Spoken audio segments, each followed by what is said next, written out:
যদি বলি এই ডেজার্টটা বানাতে অনলি 15 মিনিটস টাইম লাগবে আর গ্যাসও অন করার দরকার হবে না। ফার্স্টে বেশ কয়েকটা ব্রেডের সাইডগুলো কেটে নেব।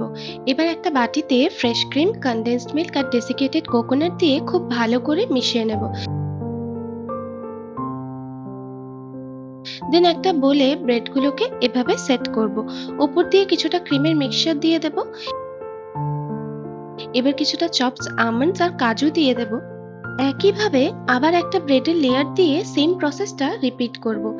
আমি দুটো লেয়ার দিয়েছি, তোমরা চাইলে আরো বেশিও করতে পারো। রেসিপিটা খুব ইজি হলেও এর টেস্ট কিন্তু অসাধারণ। এবার এটাকে সিলভার ফয়েল দিয়ে কভার করে 7 থেকে 8 ঘন্টার জন্য ফ্রিজে রাখতে হবে। ফ্রিজ থেকে বের করে নিজের পছন্দের মতো শেপে কেটেই সার্ভ করো। দুর্গাপুজোয় একদিন তোমরা কিন্তু এটা ট্রাই করতেই পারো।